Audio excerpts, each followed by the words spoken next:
जब अंधा को प्रहलाद आदि भाइयों से पीड़ित होकर के घर छोड़ करके, अपना हिस्सा छोड़ करके घर से बाहर चला गया,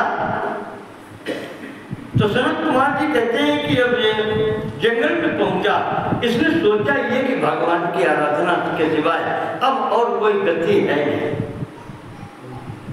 क्योंकि अंश भी भगवान का ही था।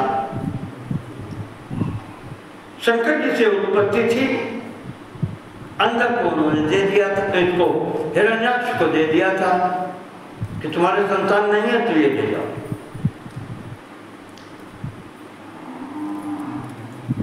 कहते हैं जाति तप वर्षायुतम तत्र तपस्या राक्षसान, इसने जंगल में जाकर के अयुतम 10,000 वर्ष तक तपस्या की है भगवान शिव जी की। और वही बहुत विचित्र होते हैं साधक, हाँ, और ये तांत्रिक वाले, ये वैसे वाले साधक होते हैं, ये तो और विचित्र होते हैं। इनको आप उसी श्रेणी में समझो जो अपने प्राण बचाना चाहते हैं कि हम काहू सो मरे न मारे और हम सबे मारे, तो ये फिर तांत्रिक प्रक्रियाएं होती हैं और इसी कारण से इनमें तपस्या भी बहुत करनी होती है। रावण इतना बड़ा राजा हुआ है, उसने तंत्र ग्रंथों की भी रचना की है। उसका ग्रंथ है ओडिश तंत्र। ओडिश तंत्र के प्रारंभ में ही उसने जो लिखा है, देखिए इतना राक्षस वृत्ति का आदमी, और उसमें उसने ये जो तांत्रिक कर्म है, मारण, मोहन, सम्मोहन, उच्चाटन, ये सब विधियों को उसमें वर्णन किया है। किसी व्यक्ति को घर बैठे कैसे मारते हैं, उसे कहते हैं मारण, मंत्रों के द्वारा। उसने स्पष्ट लिखा है, उसमें कहा है कि करना नहीं चाहिए, ये कार्य नहीं करने चाहिए, क्योंकि जैसे अपना शरीर है, अपने प्राण है, वैसे ही दूसरे के हैं। और कहा कि ये स्थिति भी तब आती है जब अपने प्राण संकट में हो तभी। और उसमें भी जो उन्हें क्रियाएं बताई हैं, जो मंत्र सिद्धि बताई है, उसके लिए कह दिया है कि गुरु बिना नाधिकारोस्ति अस्मिन् शास्त्रे, ये शास्त्र में जो मंत्र इत्यादि सिद्ध किए जाते हैं, गुरु के दिग्दर्शन, गुरु के संरक्षण के बिना किसी को ये करने का अधिकार नहीं। गुरु की उसमें देख रेख में करें तभी ये सिद्ध होते हैं, तभी ये कारगर होते हैं। तो इसने जाकर के अब वो शक्ति चाहता है तो उसी प्रकार का, जैसे हिरण्यकश्यप ने की थी, ऊर्ध्वबाहु नभो दृष्टि, दोनों हाथों पर उठा करके आहारहीनो, कुछ खाना पीना नहीं, नियम ऊर्ध्वबाहु, दोनों पर हाथ उठा करके ऐसी तपस्या की है। संत कुमार जी कहते हैं कर तुम न शक्यम जो कोई देवता और राक्षस जैसी तपस्या नहीं कर सकता वैसी। और अंत में जब खाओ पियोगे नहीं तो वो स्थिति आई कि काम बनता जब नहीं देखा इसने तो अपने अग्नि जलाई, इसने अपने शरीर का मांस काट काट के हवन करने लगा। प्रज्वाल्यवह्निं स्मज्जुहोति गात्रं मांसं सरक्तं खलु वर्षमात्रं। मांसं सरक्तं, घी की जरूरत कौन, जब काटता है तो कौन से माताता है और वही होम करता है। तीक्ष्णेन शस्त्रेण निकृत्य देहात्, अपनी ही तलवार से अपने शरीर को काट के करता है। कहते हैं अंततः जब इसने देखा कि अब कुछ शरीर में नहीं, तो इसने सोचा कि हम स्वयं ही पूर्ण आहुति में सीधे अग्नि प्रवेश करें, जैसे वो नहीं आखिरी में नारियल होता है। तो इसने सोचा कि ऐसे नहीं तो आखिरी मेरे पास यही बचा है। जैसे ही आगे को बढ़ता है ब्रह्मा जी आगे, पद्मियों ने ब्रह्मा जी आगे, ना बेटा ये मत करना, क्या चाहिए? वो कहता है महाराज सब कुछ मिला है, आंखें नहीं तो सब बेकार है। इसी कारण हम घर से निकले, हमें राज्य नहीं मिल रही। वो 5 भाई हैं प्रहलाद, उन्होंने राज्य हमारी ले ली, सब आधा हिस्सा मेरा है, उसमें नहीं आधा हिस्सा मेरा है। हमारा जिस कारण नेत्र न होने से हमें निकाल दिया गया वहां से। तो सबसे पहले अंधस्य दिव्यम हितथा सुचक्षु, कहा नेत्र दें तो ऐसे दें, दिव्य नेत्र दें जो हम सब कुछ देख सकें, जो कोई न देख सकता हो वो भी देख सके। और इंद्रादयो में करता भवन्तु, और इंद्र आदि चाहे जो देवता हो हमें टैक्स दें, यानी मेरे अधीन हो सब। मृत्युत्तमाभून मम देव दैत्य, ये भी वही मांग रहा जो उसने हिरण्यकश्यप ने मांगा है। महाराज मेरी किसी से भी मृत्यु न हो, देव दैत्य गंधर्व यक्ष उरग यानी कि सांप और मानुष्य मनुष्य, देवता दैत्य राक्षस हैं, गंधर्व हैं, यक्ष हैं, नाग हैं, किसी से मेरी मृत्यु न हो। और नारायणाद्वा इतनी ब्रेक और लगाई, विष्णु भी हमें न मार सके महाराज। वो देख चुका है ना, पिता मरे नहीं, यहाँ से चाचा मरे ताऊ, तो उनको भी लपेटा उसने। तो ये जब सुना सुशंकिता पद्म भवा, अब शंकित हुए ब्रह्मा जी। ब्रह्मा जी कहते हैं कि और सब कुछ मैं दे सकता हूँ, एक बात को छोड़ करके, बिना सहे तुम चगृहान किंचित, शर्त चाहे इतनी लगाओ लेकिन विनाश का हेतु मांगना पड़ेगा। शरीर पाया है तो एक दिन शरीर छूटेगा, ये मैं नहीं दे सकता। अजर अमर नहीं बना सकता, जब अमर मैं ही नहीं हूँ, जो वक्त मेरे ही पास नहीं है वो तुम्हें कैसे दे सकते? शरीर जिसने दिया है उसे एक दिन छोड़ना पड़ेगा। आप शर्त लगाओ उसमें कि तो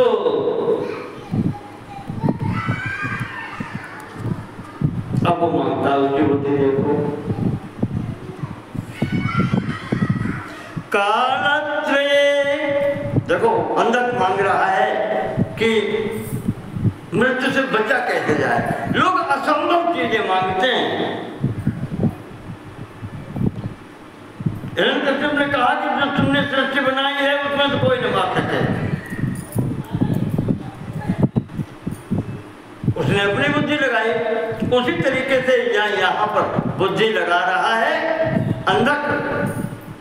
तो कहता है कि कालत्रये याच भवन्ति नार्यः, भूतकाल में पहले, आज और आगे जितनी भी स्त्रियां हों वे उनपे न मार सकें। श्रेष्ठाश्च मध्याश्च तथा कनिष्ठा,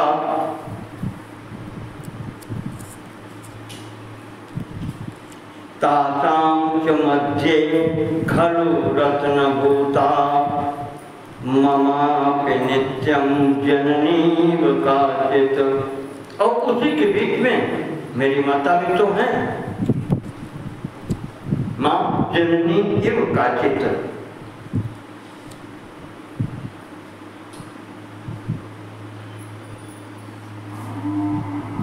कहा कि कोई न मान सके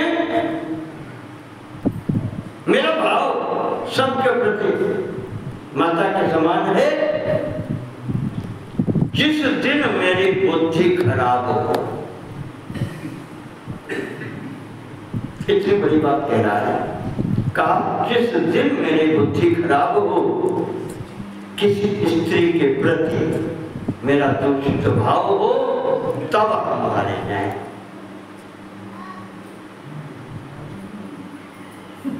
ये मांगता है वो। तो ब्रह्मा जी कहते हैं कि ठीक है, यत् कांक्षते दैत्यवरां तुचेव। अपने समझ में उसने बुद्धि लगाई और ठीक ही लगाई कि जब मेरी बुद्धि खराब हो तभी हम मारे जाए। बुद्धि नाशात् प्रणश्यति, ये तो सिद्धांत है। हाँ? जब बुद्धि भ्रष्ट हो जाए, व्यक्त हो जाए, फिर तो मरना ही अच्छा है। लोग नहीं पागल हो जाए तो लोग कहाँ लगते हैं, फिर इससे अच्छा तब से छुट्टी करें। ब्रह्मा जी ने कहा ठीक है, उत्तिष्ठ दैत्येन्द्र लभस्व कामम्, उठो अंधा कर, जो तुमने मांगा वो मैंने दिया।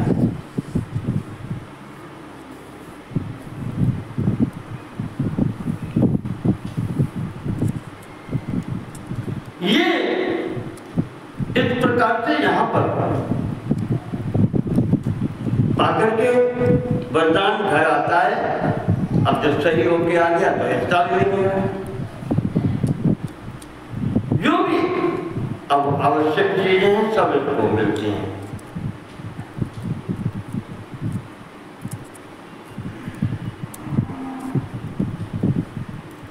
हुआ ये कि जब इस मंडली में दैत्यों की मंडली में आ गया तो बुद्धि अब इसकी वैसी काम करने लगी। संसर्गजा दोष गुणा भवन्ति, जैसे लोगों में रहोगे आचार विचार सब ऐसे बनेंगे। तो असुरों का दैत्यों का काम यही है, अच्छे लोगों को परेशान करना, दुष्ट लोगों का साथ करना, देवताओं को पीड़ित करना, ये सब ये करने लगा।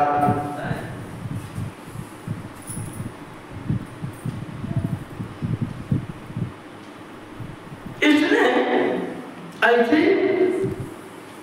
अब समय तो आता ही है, जब तक समय चलता रहा, आयु रही, चलता रहा। एक बार की घटना है, मंत्रियों के साथ में जा रहा था, चलते हुए एक मंत्री ने कहा महाराज इस रास्ते से चलते हैं, यहाँ एक पहाड़ है, गुफा में एक ऋषि मुनि बैठे हैं,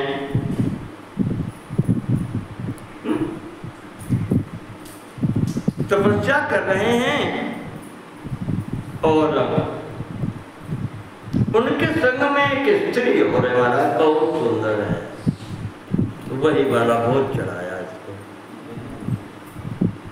कहा महाराज गुफा के भीतर रहता है, भभूत लगाए, शंकर जी हैं, उन्हीं के ऊपर आए। ये भूल गया कि हम क्या करने जा रहे, कहा मंत्री ने पढ़ा दिया। महाराज एक तपस्वी बैठे हैं, बाबा जी बैठे हैं गुफा के अंदर, तपस्या कर रहे हैं, खड़गे त्रिशूली लंगोटे कपड़ती सब बता रहा है, लेकिन जब बुद्धि खराब होती है तो समझ में नहीं आता, विनाश काले विपरीत बुद्धि हो जाती है। वो लक्षण सब बता रहा है। सशूल हस्तः, त्रिशूल है उनके पास महाराज, खड़गी त्रिशूली लकुटी कपर्दी,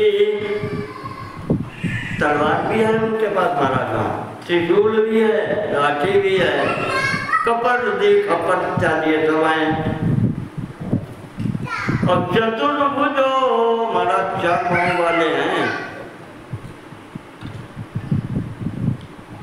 गौर तरा कृते हैं गोरे के देखो।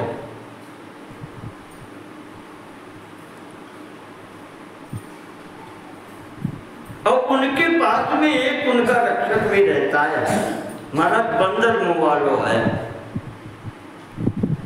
कहीं कहीं नंदी जी बानर मुख भी कहे गए हैं और कहीं कहीं इन जो वाहन है वे नंदी कहे जाते हैं। तो गण है उनके। तो कहा एक वहां पर उनकी सेवा तो करता है, बानर मुख है, या यूं कहते हैं उसने हाथे में कह दिया कि बंदर रखा होता है। उनके साथ में एक तस्योपविष्टस्य तपस्विनोपि, वो बैठा है तपस्या कर रहा है, किसी से उसका कोई तात्पर्य नहीं है, लेकिन तपस्विना आपकी तपस्वी होते हुए भी उसके साथ में सुचारू रूपा तरुणी मनोज्ञा, बहुत सुंदर एक स्त्री हो वहां है, जिसका कोई वहां पर कार्य होने है ही नहीं। भाई तपस्या करने वाले मनुष्य के पास में वहां स्त्री की क्या आवश्यकता है, लेकिन वो कैसा तपस्वी है, वहां स्त्री है। और कहते कहते आखिर में कहता है योग्या ही दृष्टुम भवतस्य सम्यक्, तुम्हारे महाराज देखने योग्य है, और अगर पसंद आ जाए तो आनाय दैतेन्द्र सुरत्न भोक्तु, रत्न तो राजा के पास होने चाहिए, और महाराज अगर पसंद हो जाए तो ले चलाएं। ये आपके पास होनी चाहिए। उस भिखारी तपस्वी की बात में इतनी सुंदर स्त्री, बस यहाँ से ही इसका हो गया, प्रभाव पड़ गया। वही गुजरात में कहते हैं कि कह कहे दीवाने चल जाते हैं, दीवार चली गई, वो पढ़ा दिया उसने कि ऐसी तो स्त्री महाराजा आपके पास होनी चाहिए। वो भिखारी उसके पास वो कहाँ से कैसे, ये जो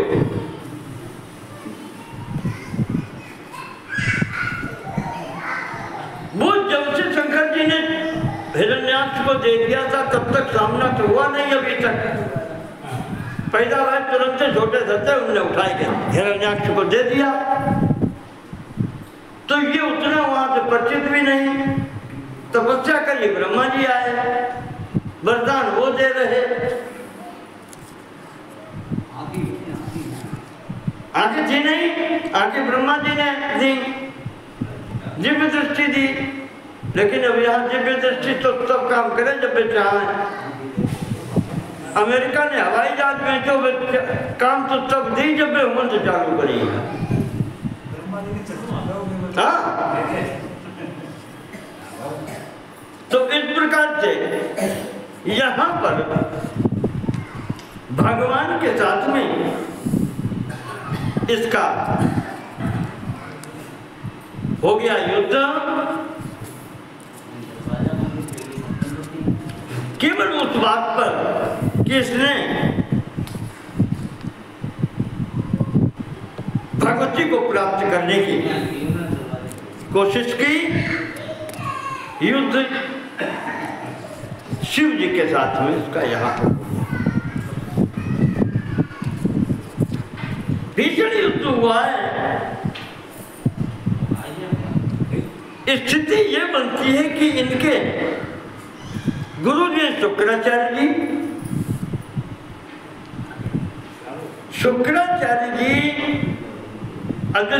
अब जब युद्ध हो रहा भगवान शिव जी के साथ में, तो उनकी सहायता में देवता है, उधर से सेना आई है और इधर इसके सेना वाले हैं।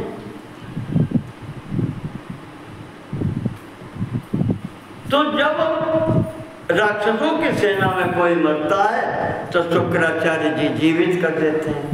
उनके पास संजीवनी विद्या है, वो भी शंकर जी को प्रसन्न करके उन्होंने पाई थी।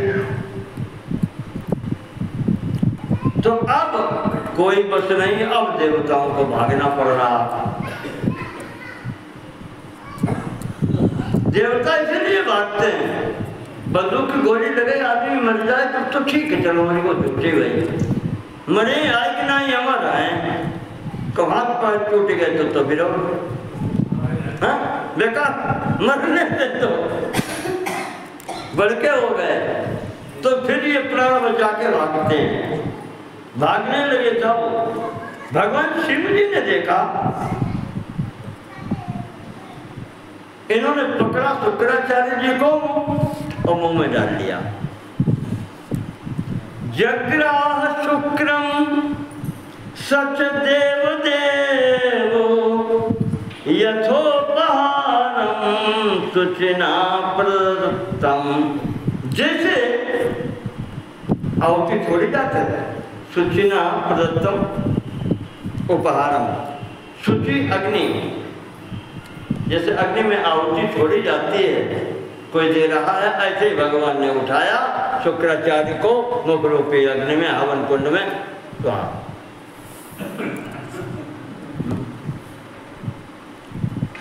न किंचिदुक्त्वा सही भूत गोप्ता शिक्षेप वक्त्रे फलवत् कवीन्द्रम।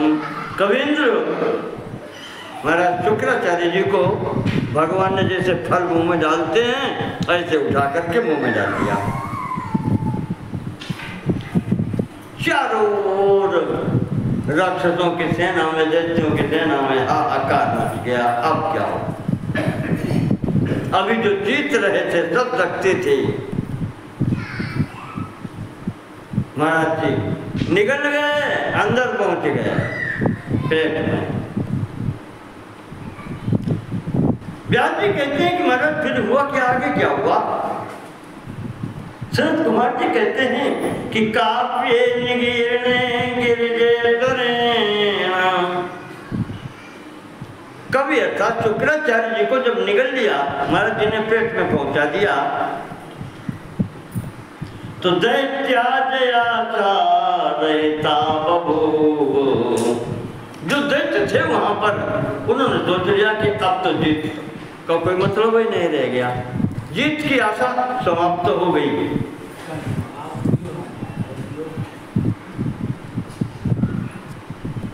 अब मरना ही है, जब तो कौन जीतेगा? सामने शंकर जी खड़े हैं, एक यही सहारा था गुरु जी का।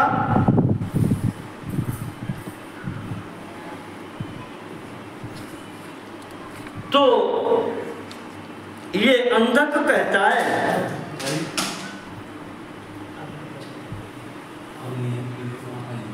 कि इन्होंने शुक्राचार्य को निगल लिया है,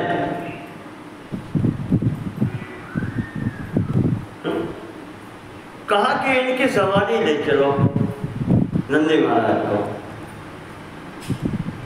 इन्होंने नंदी महाराज का अपहरण कर लिया, शंकर जी का।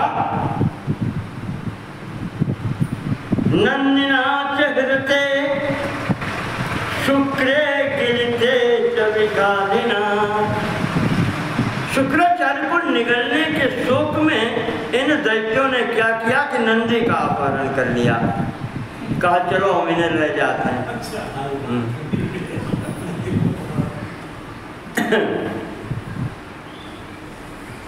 तो फिर भी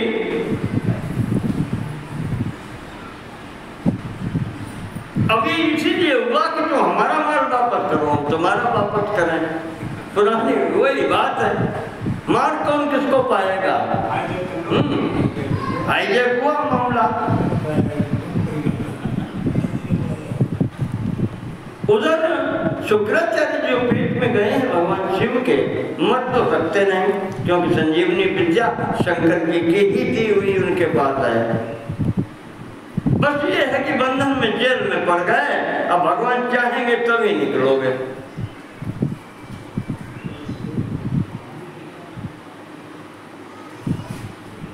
अंदर जाकर के शुक्राचार्य जी ने प्रभु की प्रार्थना शुरू कर दी। महाराज अच्छा नहीं लगता।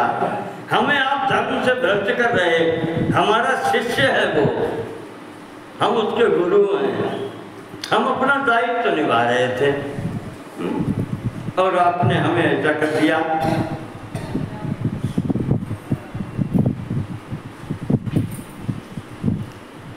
सनत कुमार जी कहते हैं कि गुरु काव्य सुख दो स्मृत्वा चरण पंकजो। गुरु नहीं है तो गुरु का स्मरण करके अंधक कहता है कि सूद इष्यामि सर्वान प्रमथान सह नंदिना। जितने ये देवता लोगन के सेना में आए हैं इनको तो फिर हम मारी डालेंगे और सह नंदिना, नंदे हमारे कब्जा में चुने नौ गुनाई। हाँ ठीक है, अब जो हमारा होना होगा वो होगा, हम तो मरेंगे तो लेकर तुम्हें भी डूबेंगे हम।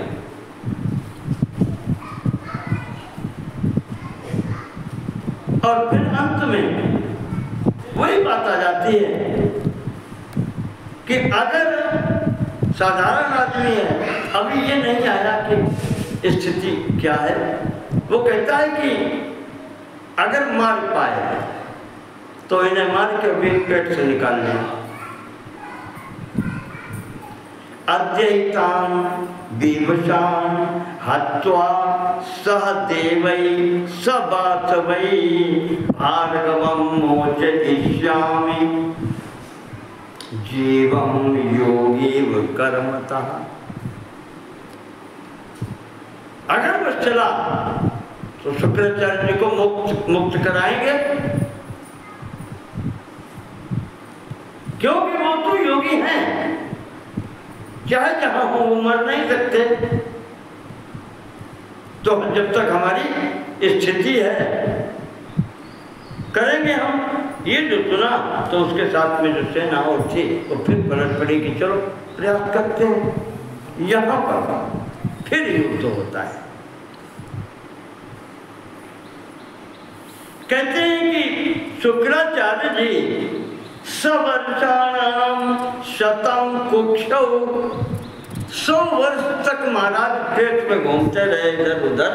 शुक्राचार्य को निकलने की जगह नहीं मिल रही, क्यों निकले तो कहाँ जाए।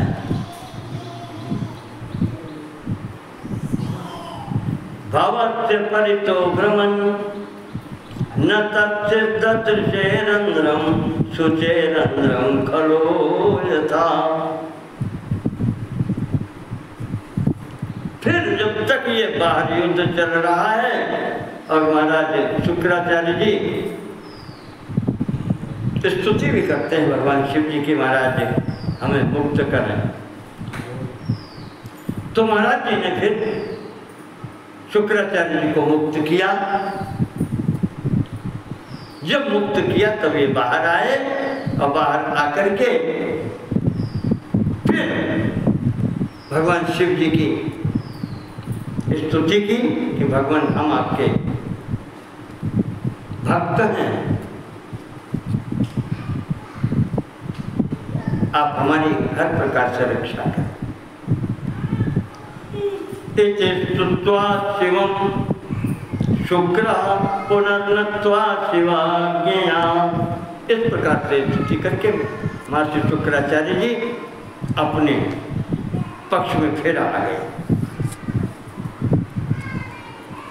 यहाँ पर गद्य रूप में भगवान शिव की स्तुति दी है बहुत, वही बिल्कुल नहीं पंचम स्कंद में होती है, पूरी एक ही वाक्य है।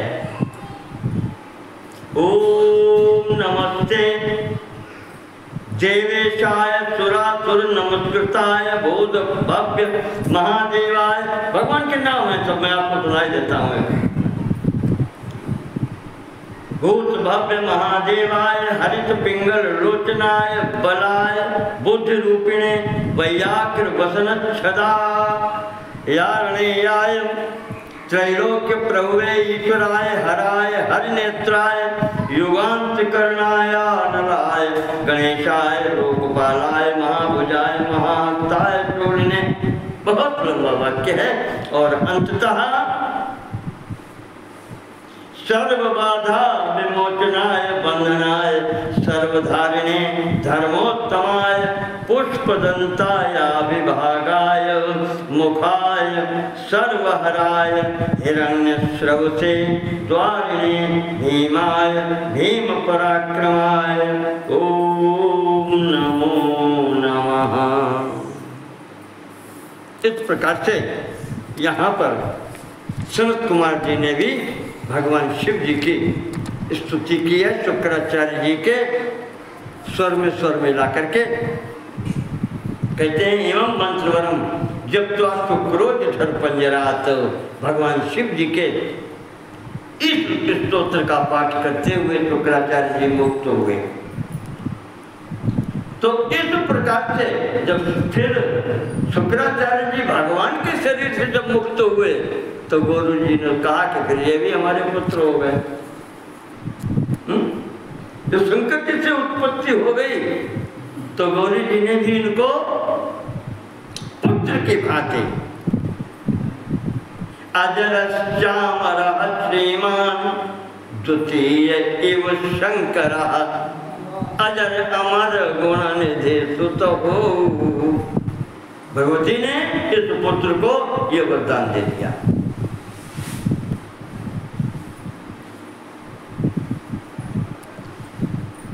इस प्रकार से ये यहाँ आए। इधर ये लड़ते लड़ते जो अंधक है इसने भी देख लिया कि हम पार नहीं पा सकते, और फिर ये भी देख रहा है कि मेरे गुरु जी इन तपस्वी की स्तुति कर रहे हैं। शंकर जी ने मुंह में डाला था, इसने देखा, अब उन्होंने जब मुक्त किया तो फिर गुरु जी स्तुति कर रहे हैं, तो ये प्रभाव चेले के ऊपर भी पड़ता है। इसने समझ लिया कि महाराज बस की बात नहीं है। जब गुरु जी प्रार्थना कर रहे हैं, जिनके पास संजीवनी विद्या है, और इतने दिनों में जब उन्होंने छोड़ा तभी छोड़ पा रहे हैं।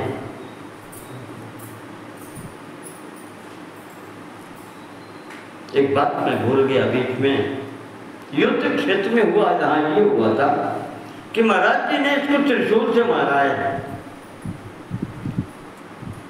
शुक्राचार्य से वापस आने से पहले ही घटना हो गई, पेट से बाहर आने के पहले ही घटना हो गई।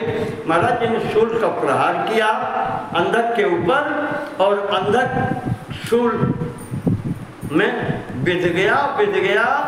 अब चूंकि वो भी शंकर जी का अंश है, त्रिशूल भी उन्हीं का है, तो मरने वाला तो इनमें कोई है नहीं। महाराज जी ने जब वो वेद दिया, वेद के त्रिशूल ऐसे खड़ा कर दिया। अब ये लटके हैं, अंधक त्रिशूल पर लटके, सूली को जैसे कहा है।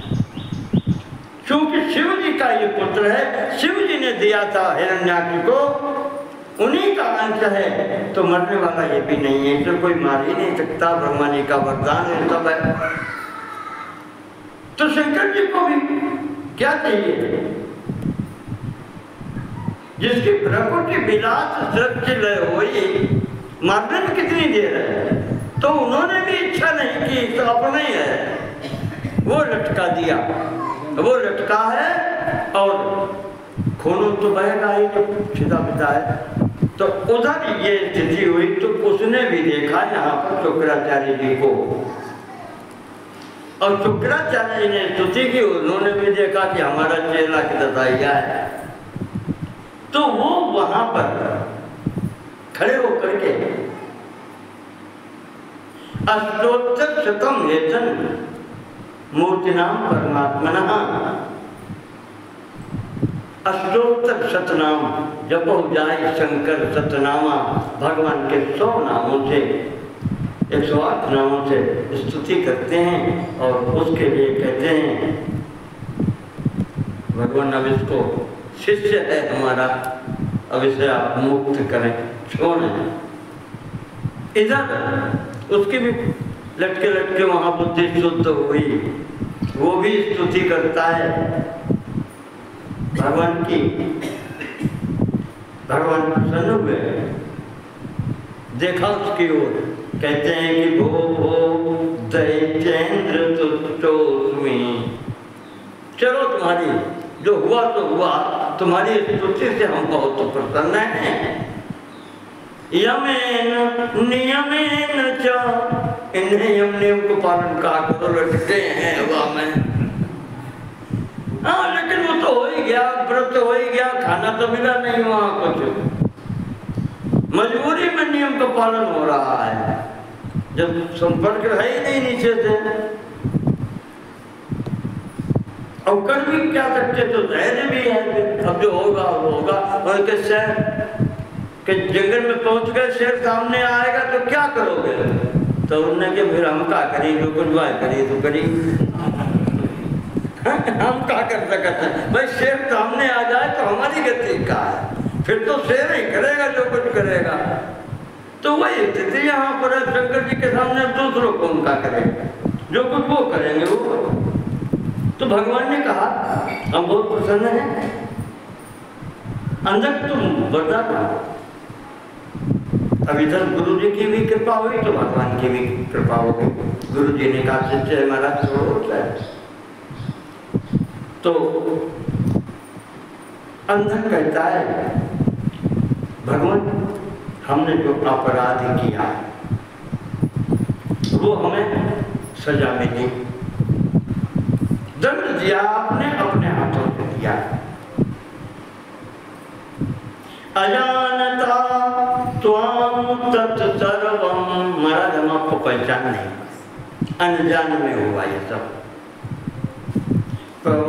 मनसी मात्र था, भगवान इसका ध्यान न दें, जो अपराध हमसे हो गया वो हो गया।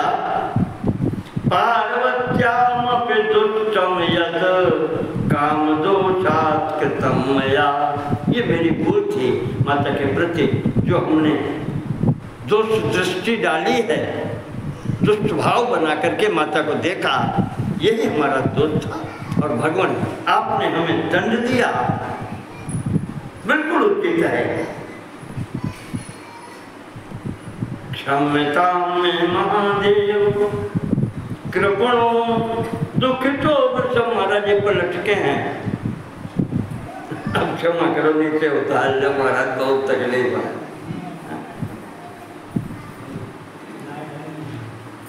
सोहम दीनो भक्ति युक्त आगता शरणम तव, महाराज हमारे आपके चरणों में भक्ति बने रहे, हम आपकी शरण में आए हैं, अब हमारी रक्षा करें। यम देवी जगन माता, ये मेरी माता नहीं, संपूर्ण संसार की माता है भगवती। पर तुष्टा ममो परे, ये भी हम पर प्रसन्न हो। क्रोधम विहाय सकलम प्रसन्ना माम निरीक्षताम, माता जी अब आप भी क्रोध न करें, मेरे ऊपर प्रसन्न हो। जो मैंने अपराध किया है, क्वाच्या क्रोधा क्व कृपणो दैत्यो हम चंद्रशेखर, हे चंद्रशेखर, हे भगवान भोलेनाथ, कहाँ ये माता हमारी और कहाँ हम दीनहीन एक तुच्छ राक्षस दैत्य थे। तत्सोधाना हमर्दन्दु चंद्रचूड़ शंभो महेश्वर, भगवान हम इनका क्रोध, माता का क्रोध सहन नहीं करते। वो जगत जननी है, हम दीनहीन तुच्छ एक दैत्य असुर राक्षस, इनका क्रोध सहन करने की स्थिति में नहीं है। हम आपकी शरण में हैं, आप हमारी माता हैं, पश्येयं पार्वतीं नित्यं मातरं गुणगौरवात्। भगवती मेरी भी माता हैं। ये बुद्धि भ्रष्ट हो गई थी, भगवान कृपा ऐसी करें कि अब ऐसी बुद्धि आगे से हमारी भ्रष्ट है।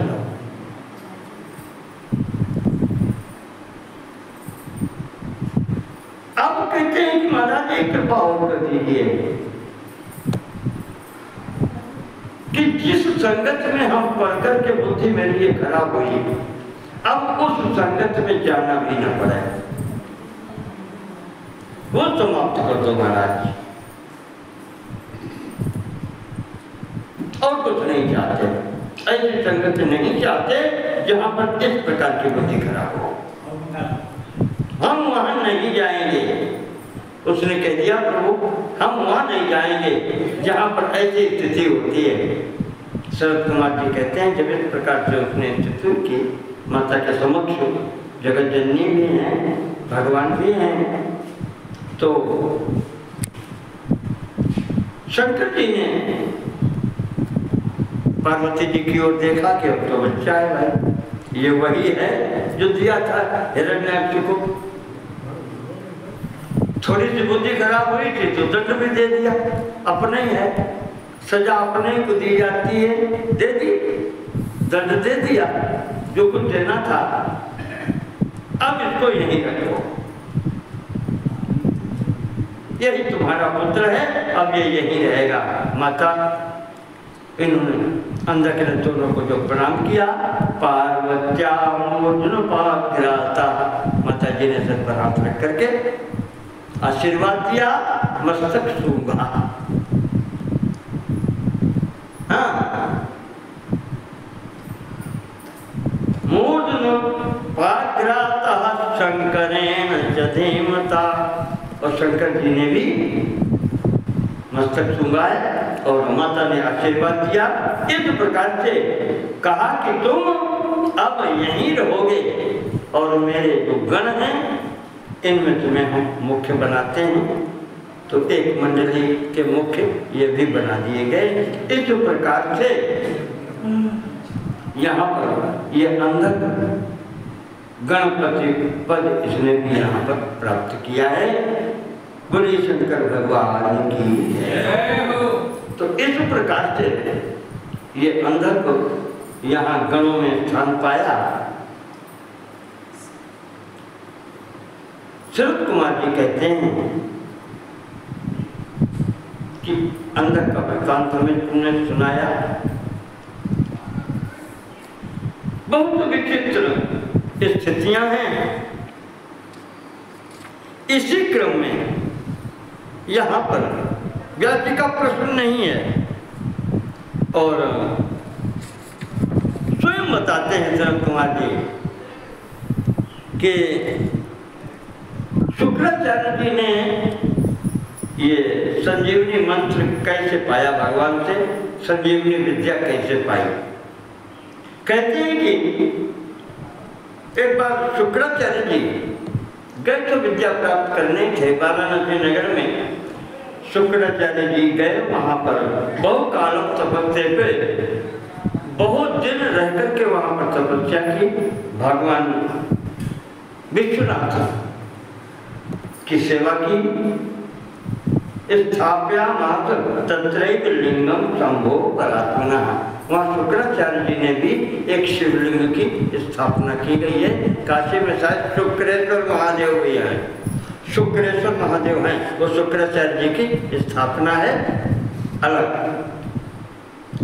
वहाँ रह करके यहाँ पर विधिवत बहुकालम तपस्या पे बहुत दिनों तक यहाँ पर तपस्या जो की है।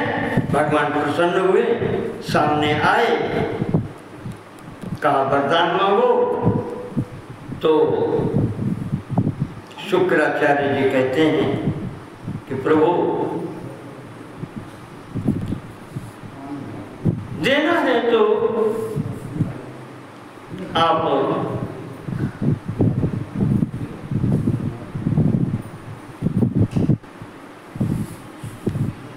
यही संजीवनी विद्या जी। तो महादेव जी कहते हैं कि विप्रवर्यम कवेतात ब्राह्मण श्रेष्ठ शुक्राचार्य मम भक्तो पावना, तुम मेरे भक्त हो। आपने यहाँ आकर के मेरे क्षेत्र में, काशी क्षेत्र में, और मेरा शिवलिंग स्थापित किया है, तो मेरा नाम ही लेना पर्याप्त होता है, वाराणसी में रहना ही पर्याप्त होता है। तो तुमने तो यहाँ रहकर तपस्या की, मेरी मूर्ति की स्थापना भी की है, विधिवत मेरा पूजन किया, मैं बहुत प्रसन्न हूँ।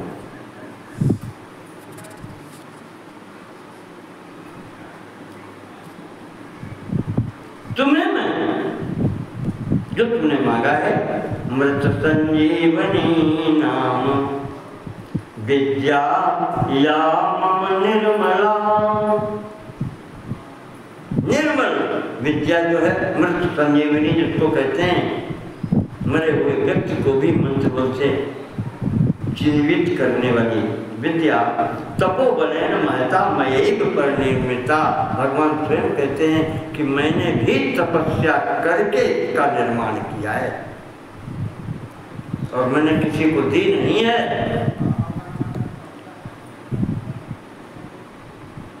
तुम घटना तो बता ही चुके हैं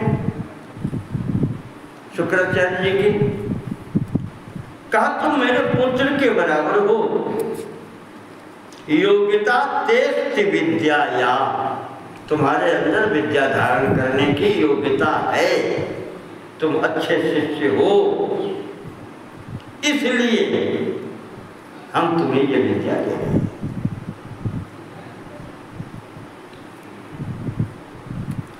तो इस प्रकार से शुक्राचार्य जी ने काशी जी में तपस्या करके ये विद्या पाई, और जहाँ पर शुक्राचार्य जी रहे हैं वहाँ पर एक कुआं है जो शुक्रकूप कहा जाता है, और वहाँ पर शुक्रेश या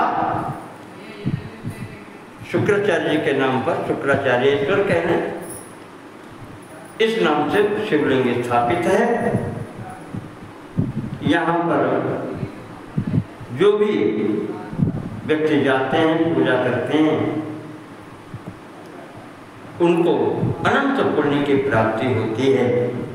इस प्रकार से ये एक क्रम में महाराज जी ने जो अंधक के कथा प्रारंभ की थी, उसके बीच में इतनी कथाएं, हिरण्यकश्यप, हिरण्याक्ष और ये शुक्राचार्य तक की कथाएं सब सुनाई, और उसके बाद में महाराज जी पूछ रहे हैं कि व्यास जी अब और क्या करना चाहते हो।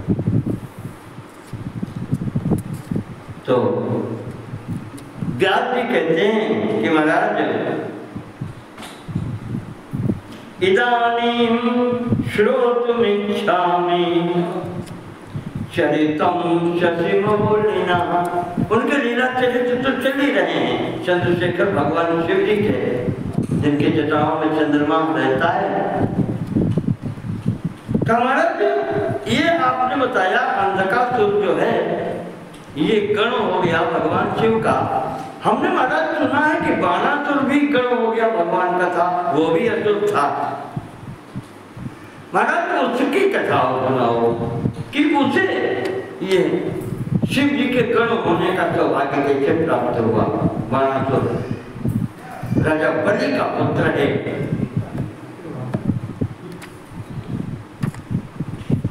तो वो कथा और हमें सुनाए तो सनत कुमार जी कहते हैं कि व्यास जी बहुत अच्छा प्रश्न किया है। इतिहासम महापुण्यम, तुमने जो इतिहास पूछा है बहुत पुण्य देने वाला है। कहानी सबको अच्छी लगती है, कहानी सुनो। सिद्धांतिक बात हो तो जरा नीरस बात लगे क्या बताया है, और कहानी सुनने में आनंद आता है तब कहानी सुनो माना की। कहते हैं कि अब उसी क्रम में हम आपको वंशावली थोड़ी बताते हैं। मरीच ब्रह्मा जी के मरीच थे, मरीच के कश्यप हुए, कश्यप का हुआ हिरण्यकश्यप, हिरण्यकश्यप के पुत्र प्रहलाद हुए, प्रहलाद के पुत्र विरोचन हुए और विरोचन के पुत्र हुए बलि। राजा बलि हैं, वो प्रहलाद के नाती हैं और बलि के हुए मानसुर। यही वंश चल रहा है। तो बाणासुर कुछ कह तो नहीं सकता था, लेकिन उसने राजा बलि ने जो वो दी है दान, और उसमें फिर जो बलि बांधे गए फिर भी तो फिर फर्क तो पड़ ही जाता है। संतान सामने देख रही थी, 100 पुत्र हैं बलि के। सबसे बड़ा ये है राजा बलि की एक पुत्री भी थी, क्या नाम उसका, रत्नमाला। वो तो इतनी चिढ़ गई, पुत्री का तो विशेष लगाव होता है। भगवान को देख करके बावन स्वरूप में कहते हैं इतना बच्चा होता तो हम दूध पिलाते हैं, इसको और सुंदर लगता है। लेकिन जब उनके कारनामे देखे कि हमारे पिता के इतनी बेइज्जती करते, 3 कदम पृथ्वी मांगी थी और जब दे दी और फिर वो बांध के हमारी बेइज्जती करी, उनने कहा ऐसा लड़का हमारा होता तो हम जात रहते। भगवान ने दोनों चीजें स्वीकार कर कहा कि पहला संकल्प उस लड़की का रत्नमाला का ये है कि ऐसा पुत्र अगर हमारा होता तो हम उसको दूध पिलाते, इतना सुंदर है। वो भी स्वीकार किया महाराज ने। और अंततः जब उसने ये संकल्प किया कि ऐसा अगर बच्चा मेरा होता तो हम जहर रह जाते। जिसको बड़े छोटे को कोई ख्याल नहीं, मेरे पिता के मेरे सामने अपमान किया इसने, और ऐसा अपमान किया। भगवान ने कहा ये भी स्वीकार है। यही लड़की अगले जन्म में जाकर के पूतना हुई। राजा बलि की कन्या रत्नावली अगले जन्म में पूतना हुई। भगवान को दूध भी पिलाया और जहर भी किया एक साथ। भगवान हिसाब रखते किसी का नहीं। तो यही बाणासुर के मन में भी थोड़ा सा भाव तो आ ही गया था कि भगवान विष्णु ने हमारे पिताजी के साथ में ऐसा किया।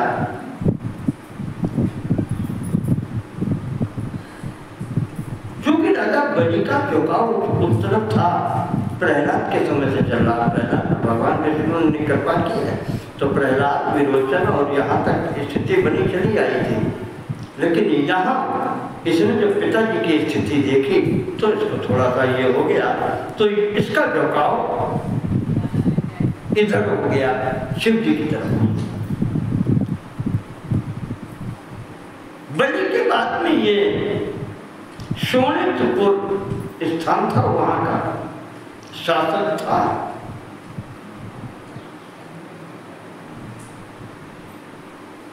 और इसने भी जो ये लोग करते हैं असुर या दैत्यगण, इसने भी वही किया कि इंद्र को कभी भगाया, कभी किसी को। इस प्रकार से ये राज्य कर रहा है अपनी। भगवान का भक्त था, इसके 1000 हाथ थे। प्रारंभ में बाणासुर के 1000 हाथ थे। इसने भगवान को प्रसन्न किया है। और बिल्कुल वैसे ही कहानी इसकी भी है जैसे रावण के संबंध में कही जाती है। सहस्रबाहुवाचेन स कदाचिन महासुरः। अब 1000 हाथों में कितने बाजा हो सकता है, वो बजा करके इसने नृत्य दिखाया वहां पर। तांडवेन ही नृत्येन अतोषयत्तम महेश्वरम। इसने भगवान शिव को अपने गायन से अपने गाने से और अपने बजाने से भगवान को संतुष्ट किया। भगवान हर तरीके से संतुष्ट होते हैं, चाहे भोग लगाए संतुष्ट करो और चाहे नाच गाए संतुष्ट करते हो।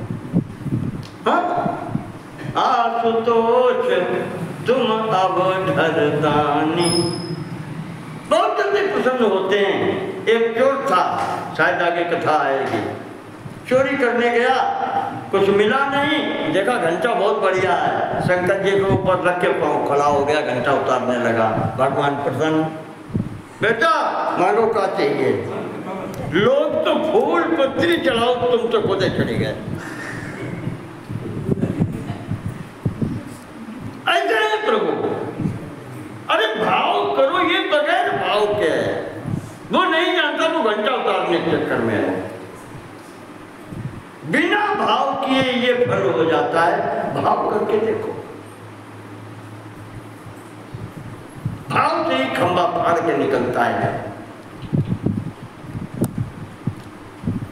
तो इसने संतुष्टि किया, भगवान प्रसन्न हुए, सम्मुख आए, कहते हैं महाराज तो क्या चाहते हो तुम,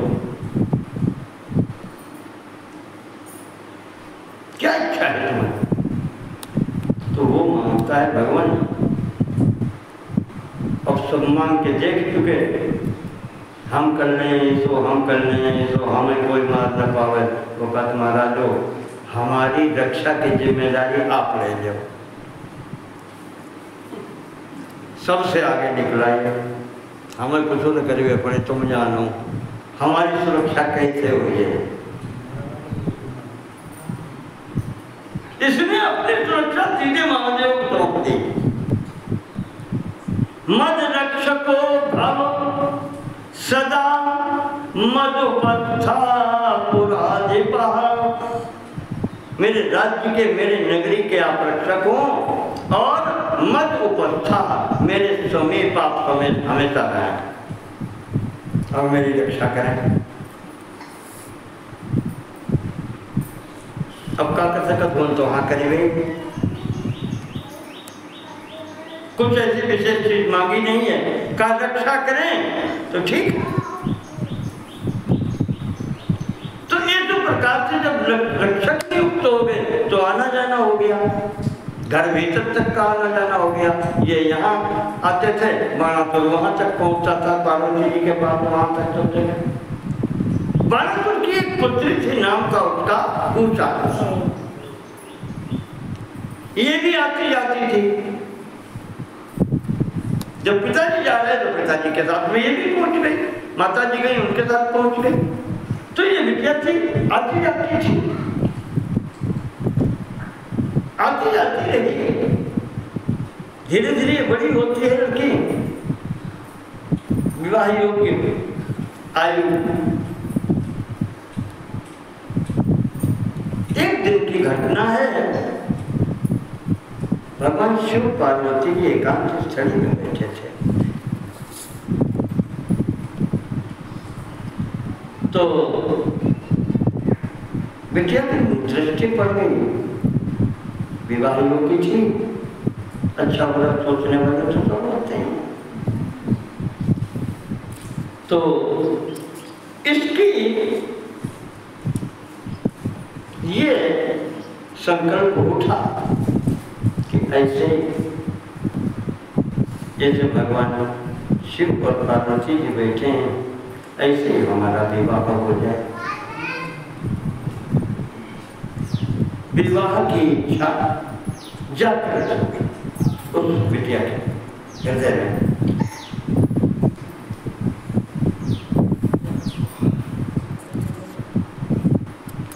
तो जब उसके हृदय में ये इच्छा जागृत हुई तो वो तो जनक नंदिनी है, जगत जननी, जनक नंदिनी जगत जननी है। उनको इसके चित्त का ज्ञान हुआ कि बाणासुर की पुत्री के हृदय में ये संकल्प हो गया।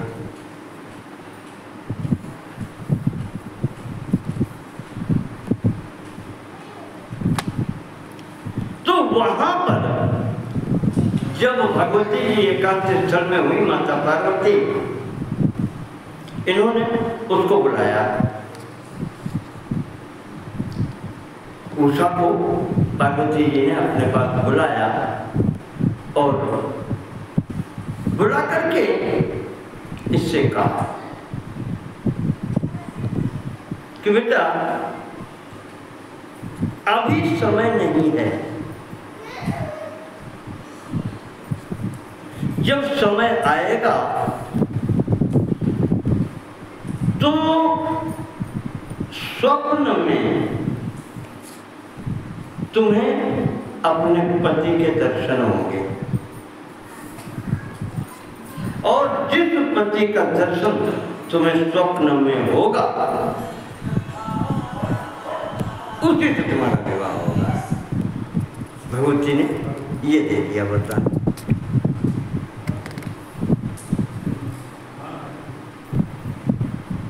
समय बना आगे,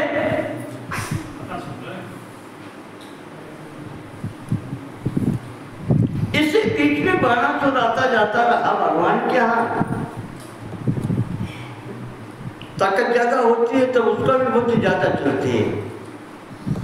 इसने शंकर जी से कहा कि प्रभु बहुत दिन हो गए, क्यों लड़ाई झगड़ा नहीं हो, 1000 बाहें हैं। हाँ महाराज, कहीं कोई सामना करने वाला नहीं मिलता, ना हो आप आए के दो हाथ कर ले। हाँ कि आप जैसा योद्धा कहाँ मिलेगा। हमारी इच्छा है महाराज, हमारे बाहों की खुजली आप ही मिटाए दो। तो भगवान कहते हैं कि बाणासुर चिंता न करो, चिंता न करो, तुम्हारे बाहों की खुजली भी मिटेगी। अब हमें रहने दो, तुमने अपना रक्षक हमें बनाया है तो हम तुम्हारी रक्षा कर रहे हैं, तो ये अब हमसे न चाहो, जल्दी होगा, व्यवस्था तुम्हारी इच्छा पूर्ण होगी। तो इस प्रकार से आशीर्वाद इसको दिया। उधर उषा को एक दिन रात्रि में ऐसे स्वप्न आता है, एक पुरुष से व्यक्ति से भेंट होती है, सुंदर बहुत था, देखा तो मोहित हो गई। स्वप्न की अवस्था है, प्रातः काल जब उठती है तब उसको याद आती है कि देवी भगवती ने, जगत जननी ने, माता पार्वती ने क्या कहा था, क्या वही। अब ये परेशान होती है, स्वप्न में तो देखा लेकिन अब ये पता कैसे लगे कि कौन है, कहाँ का है, कैसे है। अब होती है कि जब हम उसको जानते ही नहीं तो विवाह कैसे होगा। इसने मृदिता तरोत्थाय रुदन्ति विविधा गिराए, बहुतों से रोने लगी।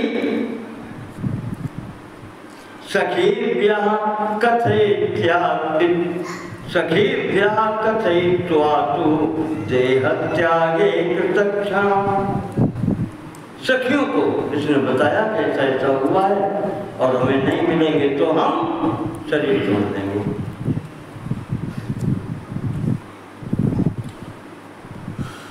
अब वो सखी क्या कहें। इन सखियों में बाणासुर का मंत्री था, कुंभांड नाम था उसका, उसकी लड़की थी, उसका नाम था चित्रलेखा। चित्रलेखा की बात ये थी, ये साधक की साधिका थी, ये योगिनी थी, योग विद्या जानती थी।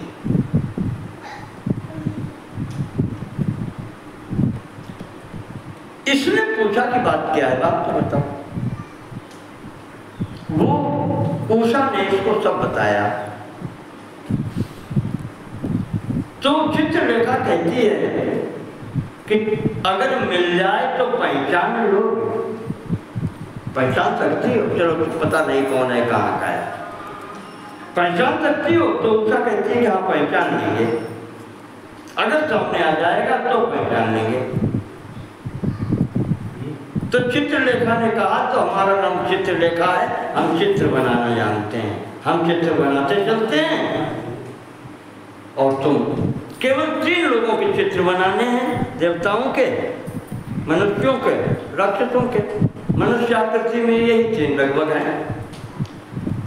उसने चित्र बनाने प्रारंभ किए, देवताओं के, दैत्यों के सबके चित्र बन चुके। मनुष्यों का बनाना जब प्रारंभ करते, बनाते बनाते सूर्यवंश, चंद्रवंश, जैसे भगवान श्री कृष्ण का चित्र बनता है, अब थोड़ा सा झिझकी कि लगता तो वैसे ही था, लेकिन ये नहीं है। फिर अगली पीढ़ी जो प्रद्युम्न का चित्र बनाया उसने, अब उसे और सूरत मिलने लगी कि हाँ अब लगता है कि ऐसे ही है, इसका मतलब अभी नहीं। और ऐसे ही जैसे तीसरी पीढ़ी प्रद्युम्न के पुत्र अनिरुद्ध की बनाई, हाँ यही है, वो कहती है यही है, कहा यही है, पहचान लिया कि हाँ यही है, चित्रलेखा यही था स्वप्न में। कहा ठीक है।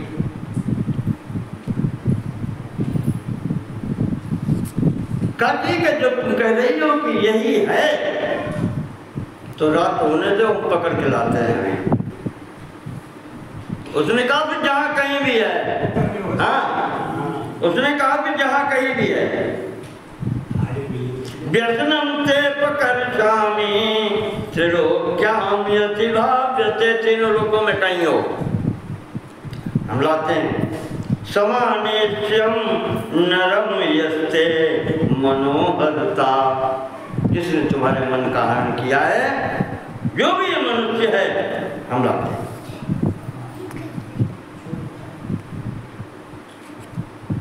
ये जो कहा ठीक है, रात को जाती है और जाकर के चित्रलेखा द्वारिकापुरी से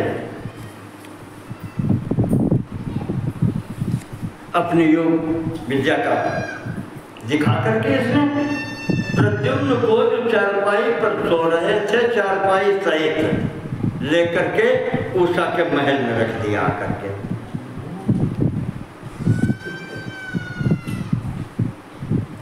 ज्येष्ठ कृष्ण चतुर्दश्याम तृतीय तु गते हनि, ज्येष्ठ महीना है, कृष्ण पक्ष की चतुर्दशी है। आप प्रभातान मुहूर्ते तु संप्राप्ता द्वारिकाम पुरीम, ये उस दिन द्वारिकापुरी पहुंची है। एकेन क्षण मात्रेण, एक क्षण के अंदर ये लेकर के चारपाई सहित घोड़ारे के समझ लो तरीके से, प्रातःकाल की बेला में उठ नहीं पाए थे। एकेन क्षण मात्रेण नभसा दिव्य योगिनी, वो योगिनी आच्छादयित्वा योगेन तामसेन च माधवम, पूरी नगरी पर अपने तमोगुणी माया डाल करके वो सब सो गए और माधव की, भगवान श्री कृष्ण की नगरी से तथा सामूर्धनिताम खट्वाम गृहीत्वा, अपने सिर पे धर के लेके चारपाई तो यहाँ पर डाल दिया आकर के सोनेश्वर में, उषा के महल में। ये जो प्रकार से लाई है कि यहाँ बाणासुर के यहाँ भी कोई जान नहीं पाया। बिटिया के लिए महल अलग था, उसमें कोई आदमी जाता ही आता नहीं था, पुरुष की नहीं थी, वहाँ पर जो स्त्रियाँ ही वहाँ के सब वो थी, नौकर चाकर जो भी थी, पुरुषों का जाना वर्जित था। बिटिया का घर है, वहाँ कोई जा ही नहीं सकता। जब ये अनिरुद्ध वहां पहुंच गए, पुरुष प्रवेश हो गया। और जब ये कहा कि भगवती की बात तो चली रही है कि उससे विवाह हो गया, तो भावरी बाकी रह गई और तो सब विवाह हो गया।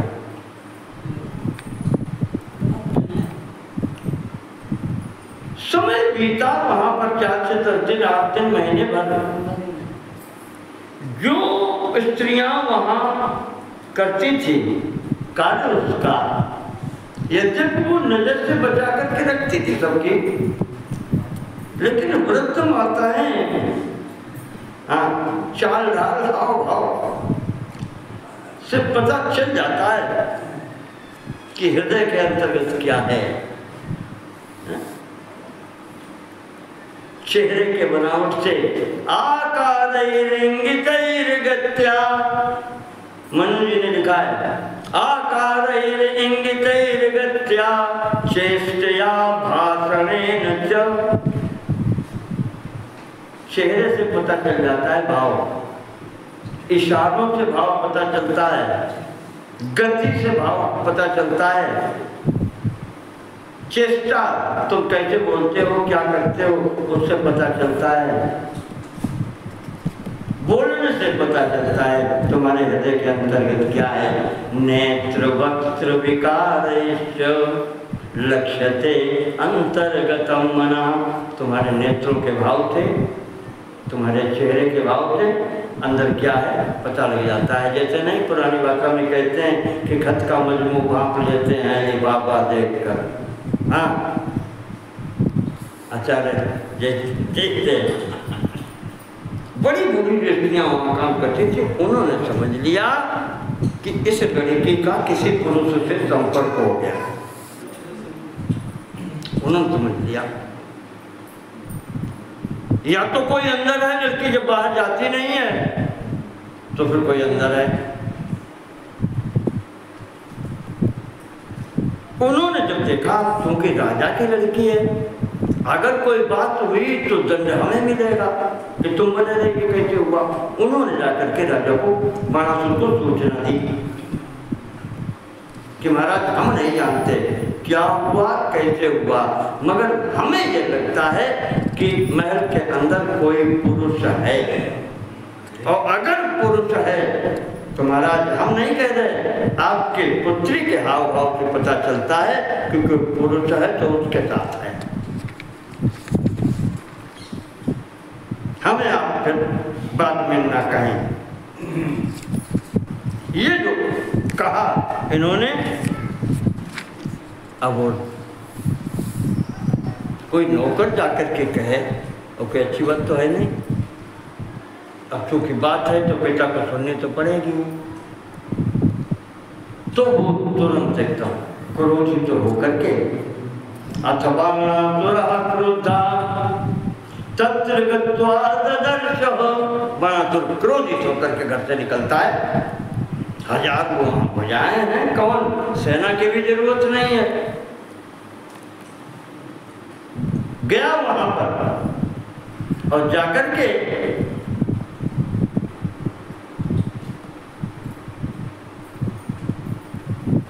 अंदर जो होता है और वहीं से जानता है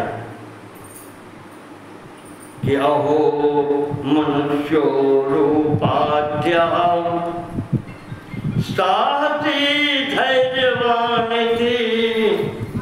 कहा मनुष्यों में तो ऐसा कोई नहीं, जितना देवता मेरा सामना नहीं कर सकते। कौन ये है जो मनुष्यों का रूप बना करके मेरी पुत्री के महल में घुस के आ गया है। पुत्री के मकान के अंदर घुसते घुसते डांट लगाता है कि देवता मेरा सामना नहीं कर सकते। कौन है ऐसा मनुष्य का रूप बना करके जो मेरे घर में घुसने का प्रयास कर रहा है। ये जो कहा ऐसा कौन है बलशाली जो मनुष्य का स्वरूप बना करके मेरे घर में आ गया। कोयम आगता कालस्य दुष्ट भाग्यो विमूढ़ी। जानता नहीं यहाँ पर काल है। कौन है मूर्ख मूढ़ जो प्राण देना चाहता है। ये न में कुल चारित्रम दूषितम दुहिता, जिसने मेरे कुल पर कलंक लगाने की कोशिश की है, जिसने मेरी पुत्री को कलंकित करने का प्रयास किया है, कौन है ऐसा? तम मारे ध्वम कुपिता शीघ्रम सत्रई तुदारुणी, आज उसका हम वध करेंगे, कोई भी फिर क्यों ना हो। ये जो कहा तब तक पीछे से जो क्रोध होकर घर से निकला है तो सेनापति ने देखा कि महाराज तो बात हो गई है, तो वो भी पीछे से सिपाही लेकर के आया है। देखा उषा के घर पर वहां की बात है तो उसने इसकी बात सुनी तो चारों तरफ से घर घेर लिया। अब ये स्थिति बन गई। अब उषा अंदर है, अनिरुद्ध अंदर है। अभी तक वहां खबर नहीं, वो सखी ही वहां पर खबर पहुंचाती है कि ये हो गया बात, पिता तुम्हारे आ गए, महल तुम्हारा घेर लिया गया। अपने बाणासुर अपने मंत्री को आज्ञा देता है कि सूत पुत्र शिरस्छिन्दे पुरुषस्यास्य वै लघु येन मे दूषितं पूतं बलात् दुष्टेन सत्कुलं। मेरे कुल को दूषित कर दिया इसने, मेरी पुत्री को दूषित कर दिया इसने। मेरा पवित्र कुल है, उत्तम कुल, उसमें इसने धब्बा लगा दिया। कौन है? जो भी हो मरो।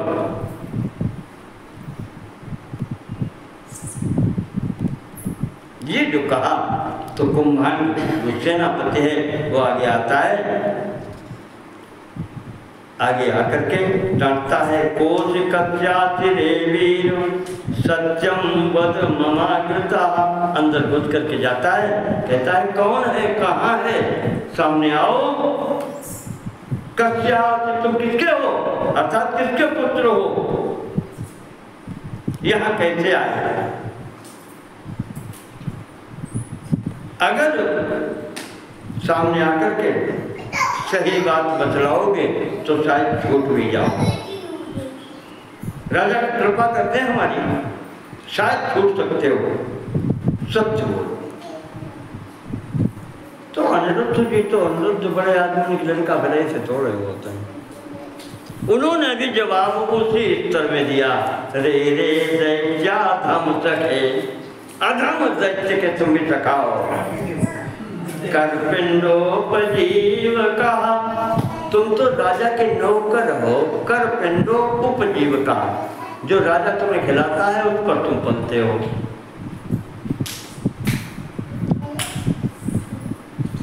तुम मुझसे कह रहा है कि क्षमादान दिलाएगा,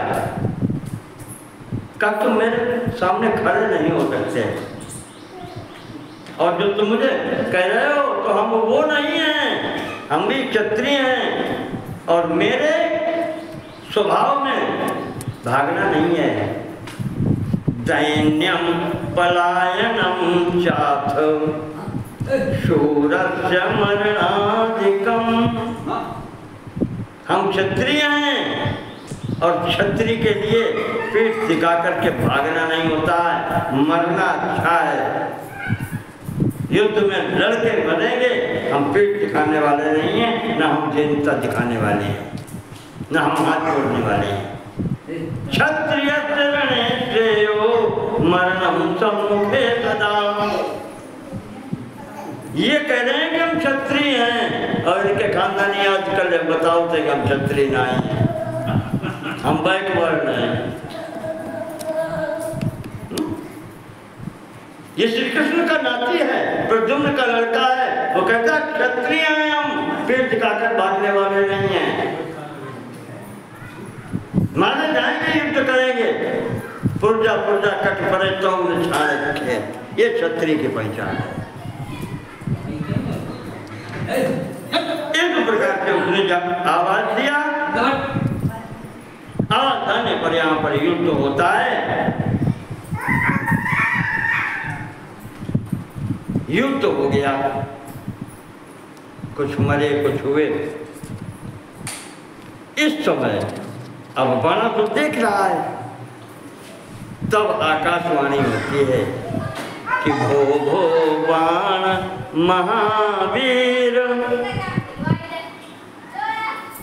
बाण तुम महान वीर हो, न क्रोधम कर तुम रहते, लेकिन क्रोध न करो। बलि पुत्रो, तुम राजा बलि के पुत्र हो। सुमते, मति तुम्हारी अच्छी है। शिव भक्त विचार देता हूँ, तुम शिव भक्त हो तो थोड़ा विचार तो करो। शिव सर्वेश्वर साक्षी कर्मणां परमेश्वर तद अधीनम इदं सर्वं जगद वै सचराचरम। कहा कि भगवान शिव सर्वेश्वर हैं, देवाधिदेव महादेव हैं, सबसे बड़े देवता हैं, सबके कर्मों को देखने वाले, जानने वाले, संपूर्ण सृष्टि उनके अधीन है। बाणासुर जो चाहते हैं, जैसा चाहते हैं, इस संसार में वैसा होता है। सैव कर्ता भर्ता च संहर्ता जगता सदा। वही सृष्टि बनाते भी हैं, करता भी हैं, और भरण पोषण वही करते हैं विष्णु स्वरूप में रह करके, और वही संहार करते हैं रुद्र स्वरूप में रह करके। वही है, दूसरा कोई है ही नहीं। और एक बात की याद रखना, बाणासुर अभिमान तो रखते ही नहीं। भगवान का स्वभाव है, अभिमान किसी का नहीं रखते, और फिर अपने भक्त का तो बिल्कुल ही नहीं रखते। अहंकार ही उनका भोजन है। अभिमान न रखने का, किसी का नहीं रखते तो अपने भक्त का तो फिर। गर्वा पहाड़ी भगवान नाना लीला विशारदा, ये उनका खेल चलता है भक्त का। गर्व, घमंड, अभिमान रखते नहीं। और आकाशवाणी कहती है कि वही समय आ गया है बाणासुर, तुम्हारे घमंड के नाश होने का, सावधान हो जाओ।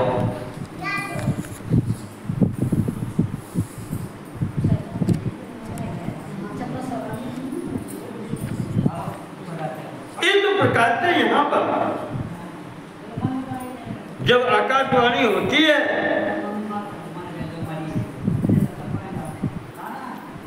तो अब ये अंदर घुसा, युद्ध हुआ, इसने मिलकर के अनिरुद्ध को पकड़ लिया।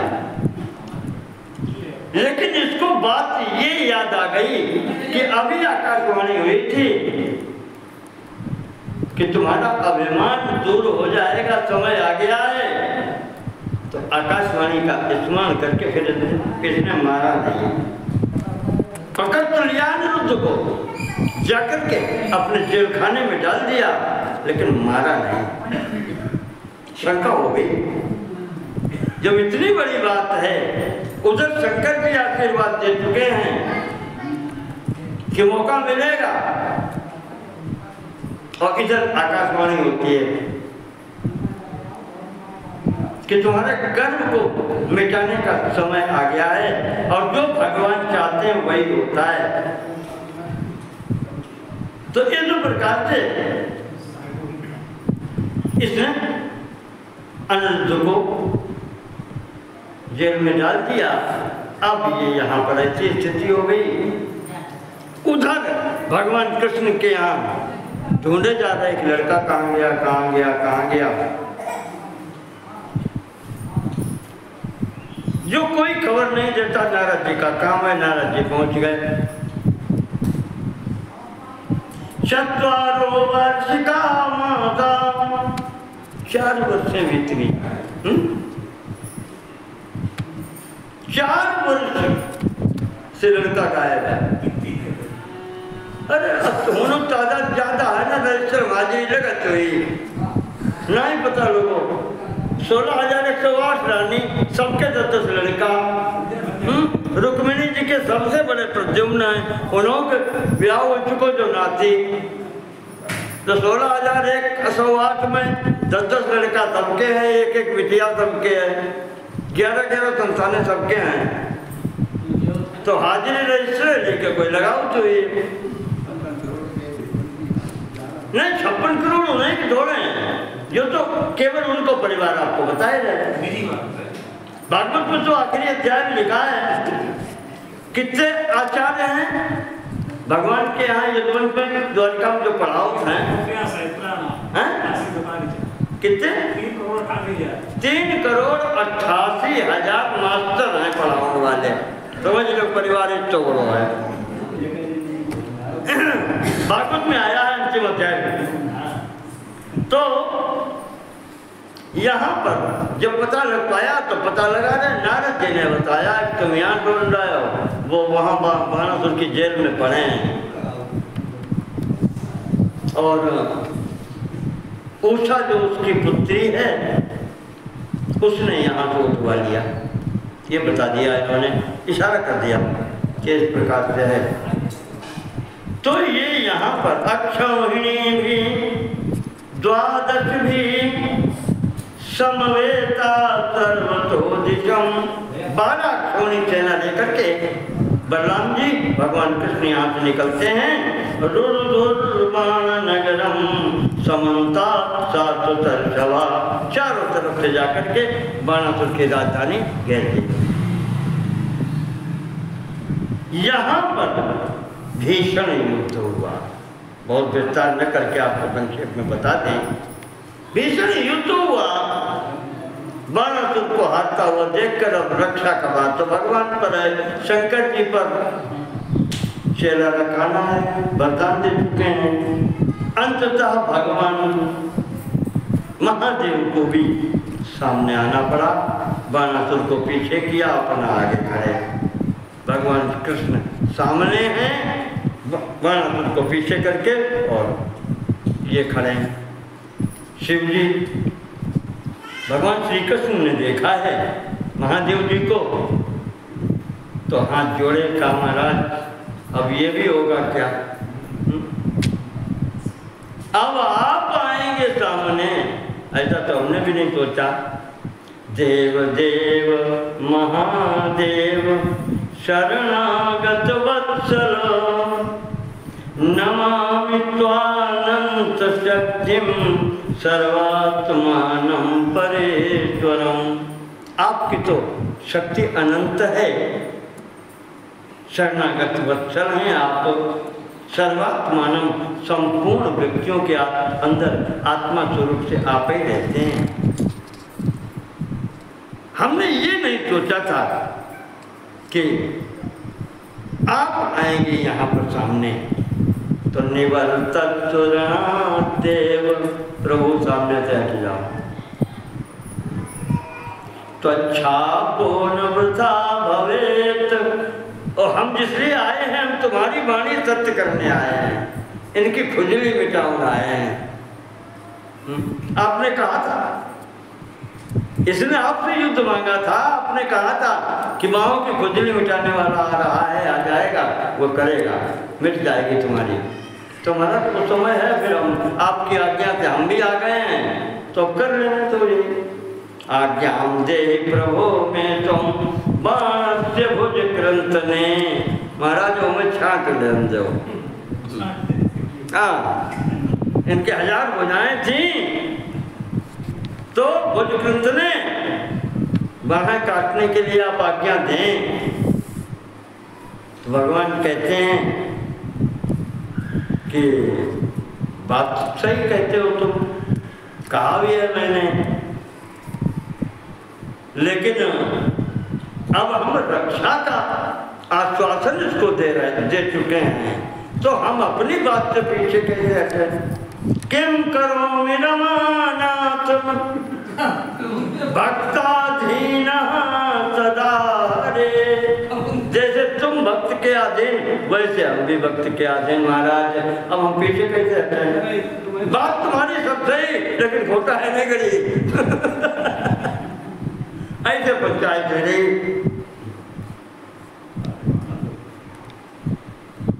तो ये जब देखा भगवान ने भाव समझ लिया, कृष्ण ने भी भाव समझ लिया। भगवान ने वो विद्या, वो बाण चलाया जिरंभणास्त्र जिसको कहते हैं। महाराज जी को आलस आ गया और इन्हें जमाई पे जमाई आने लगी भोलेनाथ को। और ये न सोने में न जागने में दे दनादन जमाई के ऊपर जमाई के ऊपर जमाई ये आने लगी। और इतनी देर में भगवान ने छाप दी बाहें, जब रह गई चार। तो भगवान को जब होश आया, बस बस बस बस बस बस भोलेनाथ भी तुमको परे बस बस मांगा तुम चित रहने दो। तो चार रह गई इसकी। भगवान के कहने से, भोलेनाथ के कहने से भगवान कृष्ण ने इसकी चार बाहें छोड़ दी। अवशिष्टा भुजा तथ्यम चत्वारो अतीव सुंदरा। केवल चार रह गई, 1000 थी, 2 इधर 2 उधर, 4 रह गई। बहुत सुंदर बाहें हैं। गतव्यथो बभूवासु शंकर से प्रसादता। शंकर जी ने बचा लिया सामने आकर के। तो भाव सब ठीक हो गया, भगवान चाहे तो फिर सब ठीक है। हाँ, छठ भी गए, खुजली भी समाप्त हो गई और बचा भी लिया भगवान ने। तो इस प्रकार से यहाँ पर कहते हैं कि भगवान कृष्ण तो गुस्सा थे, क्रोधित थे। वो चक्र उन्होंने उठा लिया था सिर काटने के लिए भी, लेकिन भगवान शिव जी ने वहीं मना लिया। कहा नहीं, ये मत करना। बरम अस्य मया दत्तम न मृत्युर्भयमस्ति वै। नहीं कृष्ण, मैंने इसे वरदान दिया है कि मृत्यु से भय नहीं होगा, ऐसा मत करो।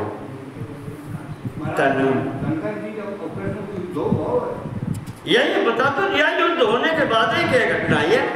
हम वो आपको बता चुके हैं, आमने सामने युद्ध हो ही रहा है, उसी में घटना ये हो रही है। हाँ। अब उसमें ये नहीं बताया कि इन्हें 25 मारे बाण, उन्हें 50 मारे, उन्हें 100 मारे, उन्हें 500 मारे। आपको बता दिया कि युद्ध हो रहा है, युद्ध क्षेत्र की घटना है, आमने सामने है। भगवान को सुरक्षा के लिए क्यों आना पड़ा? युद्ध ही हो रहा है। तो यहाँ पर शंकर जी ने कहा कि मैंने इसको वरदान दिया है, मृत्यु नहीं होगी इसकी, तो मेरी आज्ञा का पालन तुम्हें भी करना पड़ेगा। इसने जो पहले हमसे कहा था कि माओ में खुजली हो रही है महाराज, हमें युद्ध करने वाला नहीं मिल रहा है, तब मैंने कह दिया था कि चलो मिल जाएगा, तुम्हारी इच्छा है।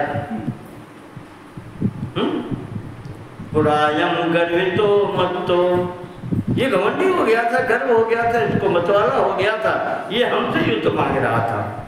युद्धम देहि में अब्रवीत, ये हमसे युद्ध मांगने गया था, इसलिए मैंने कह दिया था कि बाहर छाटने वाला तुम्हें मिल जाएगा, आ रहा है। तो वो तो हो गया, इतने चाहिए। इस प्रकार से यहाँ पर बाणासुर का कर्म समाप्त किया, घमंड समाप्त किया, अहंकार समाप्त किया, और आज्ञा दी कि चूंकि इनका पौत्र है कृष्ण का, तो रिश्तेदारी कोई खराब नहीं है, विवाह कर दो सीधे। बाणासुर की पुत्री उषा का विवाह विधिवत अनिरुद्ध जी से वहाँ कराया गया है। बहुविधा कराई के ये द्वारिका लेके आए। इस प्रकार से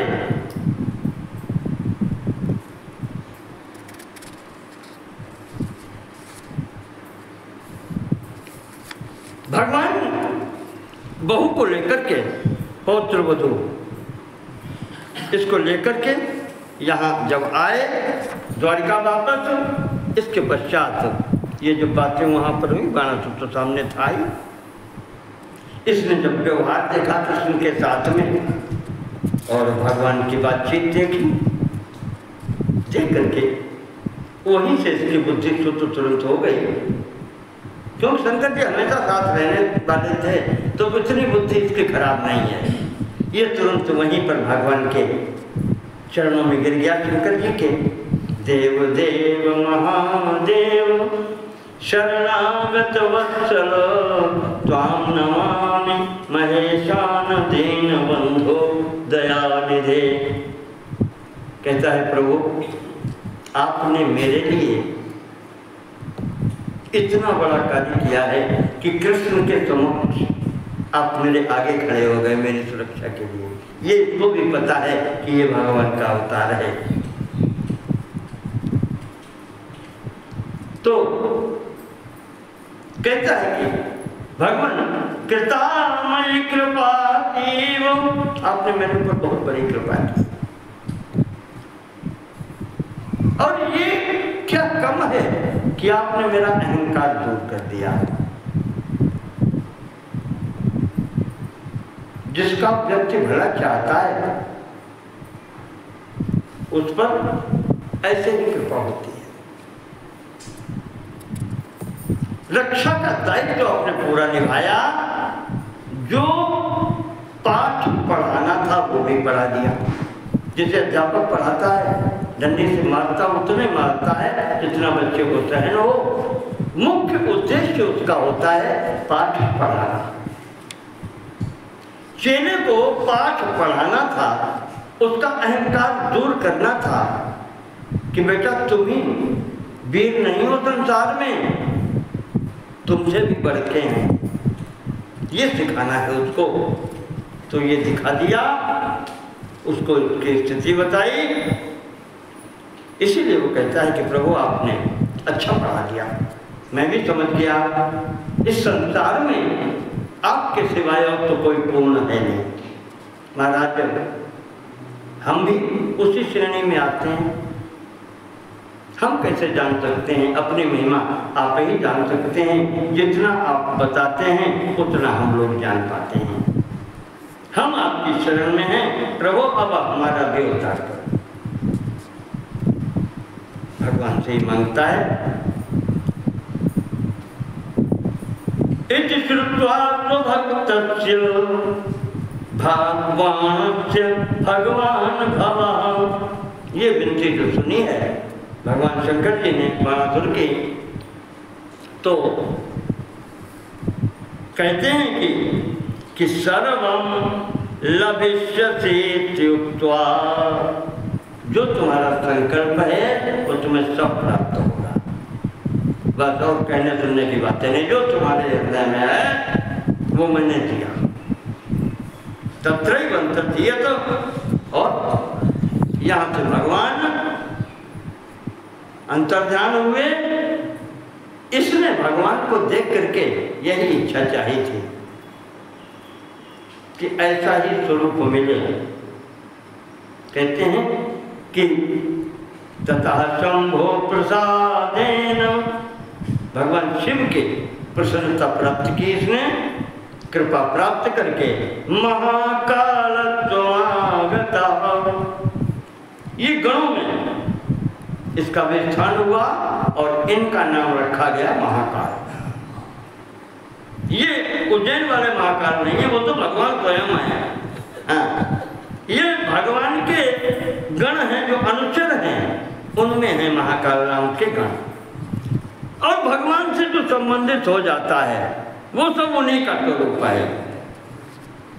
रुद्रस्यानुचरो बाणो महाप्रमजितो भवत। बहुत प्रसन्न होकर के ये भगवान के गणों में सम्मिलित हो गया। इस प्रकार से बाणासुर को गणपतित्व की प्राप्ति हुई है। इसके बाद में 3 अध्याय और बचते हैं, जिसके अंतर्गत संक्षेप में बता दें आपको। एक है गजासुर उसकी मुक्ति हुई है, वो हाथी के रूप में है। इसका उद्धार भगवान ने किया है।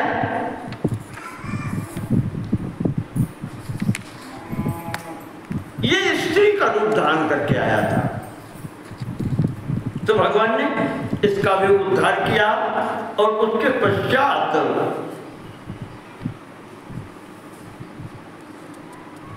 दैत्यो दुंदुभि निर्हरादो देववैरी महाखला। ये दो दैत्य और हुए हैं, दुंदुभि और निर्हराद नाम के प्रहलाद मातुला। ये कयादू के भाई हैं, प्रहलाद जी के मामा हैं। इनकी भी बुद्धि खराब हुई।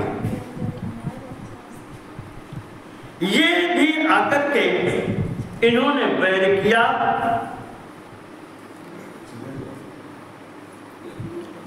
एक कृत्वा सचदुंदुभि निर्हरादो दैत्येन्द्रो बलदर्पितः व्याघ्र रूपम समास्थाय तमादातुम मतिं दधे। इसने भी आकर के यहाँ देखा और इनकी भी स्थिति ये हुई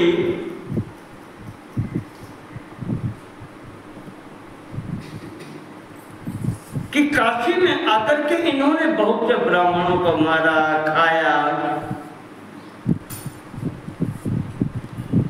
एक ब्राह्मण मंदिर में पूजा कर रहा था बैठे, और इसने व्याघ्र का यानी कि शेर का कहें या चीते का कहें, ऐसा स्वरूप बनाया। वो भगवान की पूजा कर रहा है, नेत्र बंद किए। उसने देख नहीं पाया।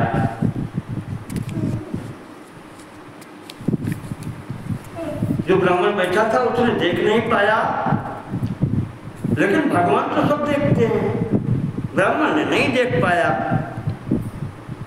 जैसे ही यहाँ पर घुसने का प्रयास करता है, ये राक्षस व्याघ्र रूप बना करके इसको पकड़ कर हम खा जाएं, अंदर घुसने पर जैसे ही रखा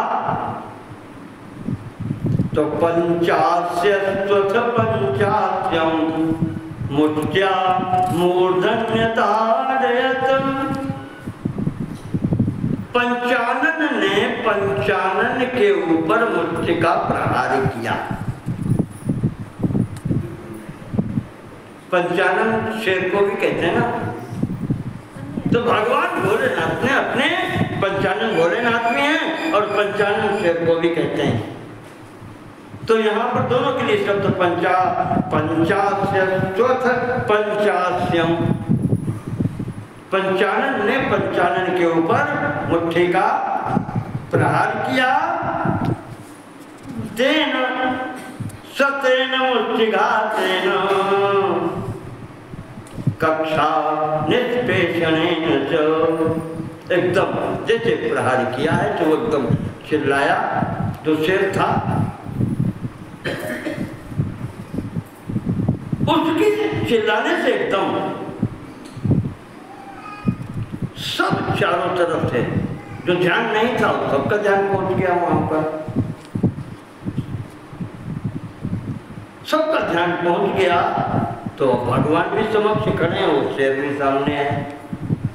देखा लोगों ने शेर गिरा पड़ा है, भगवान खड़े हैं, तो वहां पर जो ब्राह्मण और भी थे सब ने यहाँ पर भगवान की स्तुति की। महादेव अब आप ही रक्षा करें। इसने कितने ही ब्राह्मणों को यहाँ काशी में खा लिया है। तो इस प्रकार से यहाँ पर भगवान ने इन ब्राह्मणों की रक्षा की है।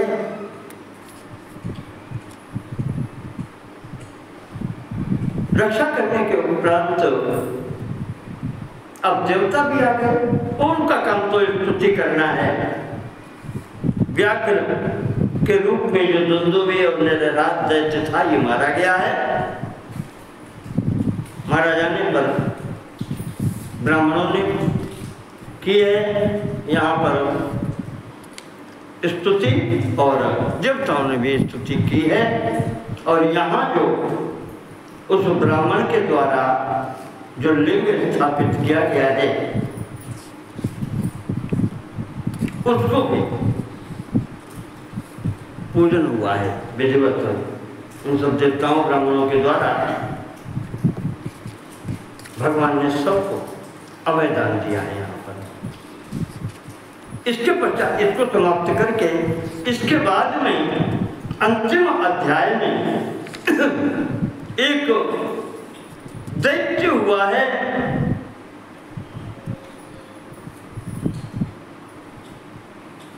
विदलोत्पल विदलोत्पल नाम का दैत्य हुआ है। आस्ताम पुरा महादैत्यो विदलोत्पल संज्ञकौ अपम मध्यौ महावीरौ सुदृप्तौ वर्षो विधे। इसने भी तपस्या करके ब्रह्मा जी से वरदान पाया था, ये किसी पुरुष के हाथ से नहीं मरेगा। तो जब इसको ये मिल गया किसी पुरुष के हाथ से नहीं मरेगा, तो इसको मारने के लिए फिर देवताओं ने सबने भगवती से प्रार्थना की, देवी जी से। तब भगवती ने स्वयं दुर्गा स्वरूप धारण करके यहाँ पर विदलोत्पल नामक दैत्य का संहार किया है। ये एक चरित्र इस पूरे युद्धखंड में भगवती के द्वारा इस राक्षस का संहार हुआ है। जगत जननी जगदम्बा की जय। ये सुनाकर के ब्रह्मा जी नारद से कहते हैं कि नारद,